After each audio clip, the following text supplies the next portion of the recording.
Blueprint family, serious allegations are surfaced that the PMP is out here practicing dirty politics. Yes, man, allegations are in that the PMP has gotten their hands on a voters list, using that voters list to contact people, trying to discourage the people them from voting for the Jamaica Labour Party while encouraging the people to vote for the People's National Party. Blueprint family, this is very serious and also illegal. And this is not the first allegations me hear about the PMP practicing dirty politics. I also hear in the street allegations going around that people are get paid $5,000 or $6,000 to come and vote. The PMP are going with some fubble double thing. Me I tell you, say a lot of serious allegations are go around when it comes to the People's National Party. This information about the voters list come from Nationwide this morning. I'm going to share that clip with you guys, and you should also share it with friends and family so people can be aware. Guys, we're going to jump into that clip right now.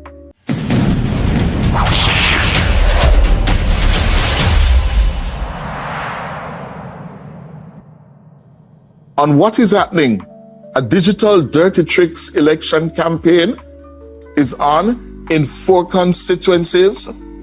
Apparently, the telephone numbers of thousands of voters on the election register, the voters list, have been hacked, accessed.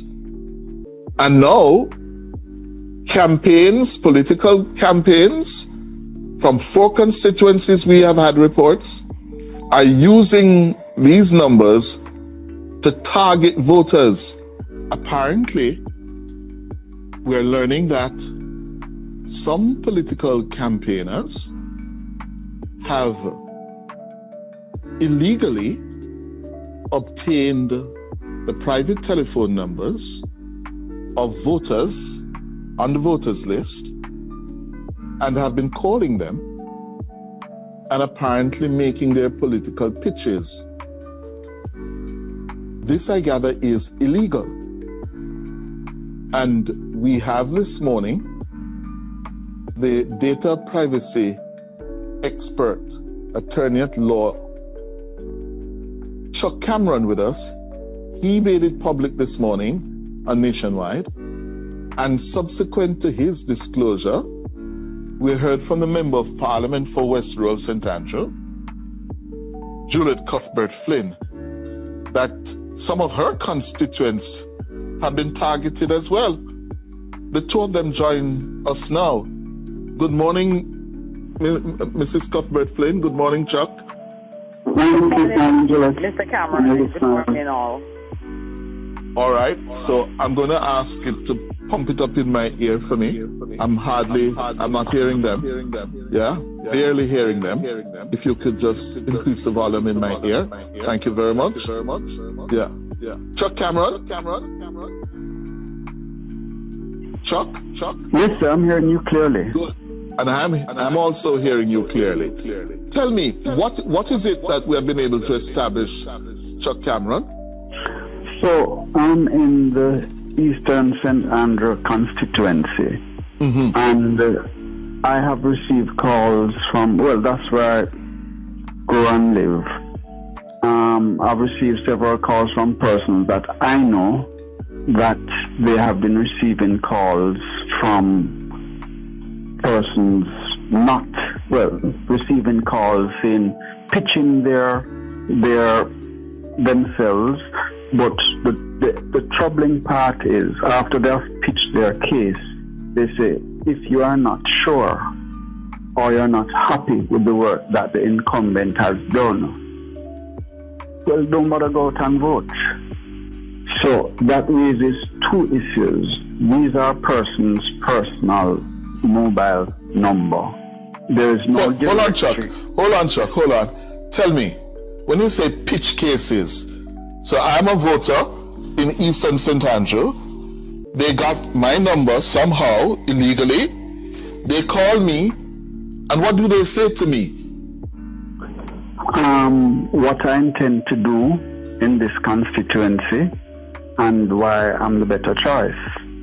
Oh, so it is the voice of the candidate? On one occasion, I've heard that is so. On the other occasion, I've heard that they are representatives or members of the campaign. Oh, okay. So they say, I am so and so. Information that I have received, and I didn't receive any calls, so I could only share with you what has been shared with me. Yes, yes. So in one case, you can hear the voice of the candidate making her case, and in other instances, representatives of that candidate. Yes, sir. Yes, and you're about to explain why this is problematic. From two perspectives, and I always start with the Data Protection Act. It is meant to protect the constitutional rights of citizens, and that is where I always start. We have a right to free and fair elections, and we have an opportunity and a right to exercise our franchise. Yes. When persons access our personal data without our consent, and this is very, very explicit. The Data Protection Act specifically says if you are going to be calling any individual to pitch anything to them, market anything, you must have their explicit consent. So the question is, the person that have called me said at no time did they give their mobile number to any political representative of either party. And as such, there's no question that there has been a breach of the Data Protection Act, and for those unsuspecting persons, they may actually be persuaded to stay home, and that is restricting their right to exercise their franchise. That's on the Data Protection Act side. But when you look at the Representation of Peoples Act, that is a criminal offense under Section 92 that speaks to undue influence by whatever means. It's not only criminal, it's not only intimidation, but if you're in any way seeking to influence or suppress a vote, that is also a criminal offense. But how did they get the phone numbers? That's the other issue that is being raised here. I did not realize, that I've heard your report, I did not realize that it was so widespread. Well, let me go to Juliet Cuthbert-Flynn. She's up in West Road, St. Andrew. Mrs. Cuthbert-Flynn, what has been the experience with some of your constituents? Yes, Cliff and Mr. Cameron, thank you for the opportunity. And, let me tell you, this all started the day before the election day workers last Friday. I started getting calls from my constituents stating that they're receiving calls from the PMP office. That is how they call and say they're calling from the PMP office of Joan Gordon Webley, and that they're seeking their vote and they must vote for Joan on election day. Of course, at first it was just 2 phone calls that I got. I then reported it because, as Mr. Cameron stated, I was actually a member of the committee for the Data Protection Act. And I thought, wait a minute, how did they get these persons' telephone numbers? And when I asked, they said, no, we did not give out our numbers to anyone. This was my cell phone number. And they were unsure as to how they got their telephone numbers to call them personally.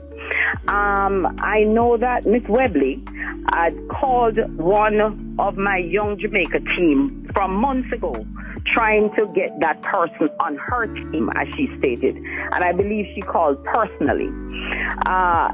It continued after last Friday into the week. I made a report to the EOJ office because I thought this is totally wrong for persons to now have persons' telephone numbers and to be calling them, telling them that they need to vote for her.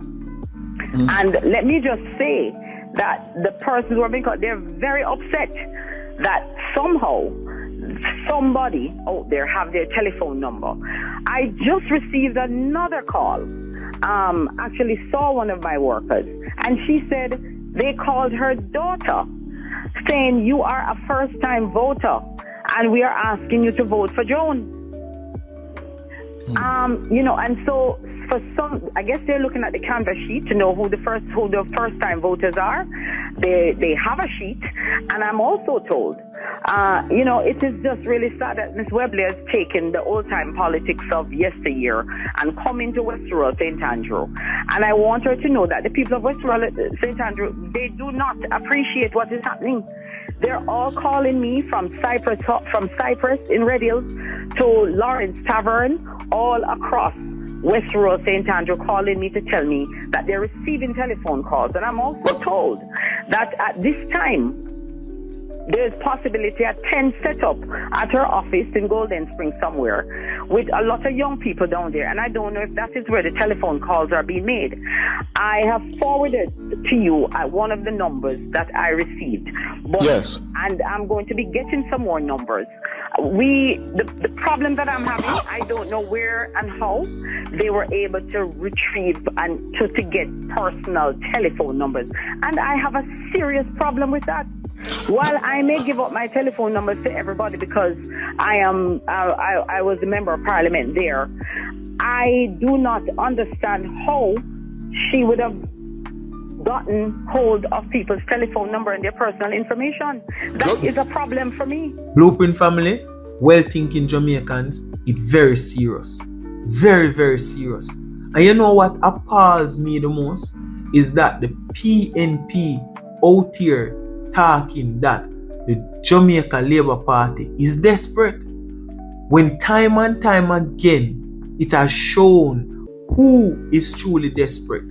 Even yesterday, the opposition leader called the Prime Minister and the Jamaica Labour Party desperate because they say they were going to increase the minimum wage to $32,000. While he, a couple weeks ago, told us that he's going to move the income tax threshold to 3.5. A very desperate move because up to now, he cannot tell us how he's going to do it. Blueprinters, Jamaicans, when you see an organization acting in this way, you shouldn't trust them. Them have dangerous plan up them sleeve. They are too power hungry. A set of people that say, oh, them leader rich and him not come for rob no money. Then why are you acting this way? You shouldn't be acting this way. You should be acting calm, cool and collective, but it's the man that you guys claim are the wicked and the most corrupted. He is the one that is acting cool, calculative, while you guys are run around and do every single thing for win. Blueprinters, we need to wake up. We need to try to encourage our friends and family to go out and make the right choice, to put the X beside the bell and choose Jamaica. Alright, Blueprint family, we'll come to the ending of another video. If you enjoyed the video, you already know what to do. Destroy the like button. Also, subscribe if you haven't yet subscribed and turn post notification on to get notified anytime we drop a new video. Also, remember to share the video with friends and family so they too can become a part of the Blueprint movement. Also, remember tomorrow is election day and it's your duty, your responsibility to go out and vote and choose a proper leader that will lead this country into a better tomorrow. Blueprint, as a blueprinters, you don't know, we live by 3 codes. Those codes are keep grinding, keep hustling, and remember, success is in the blueprint. See you later, guys. Enjoy the rest of your week.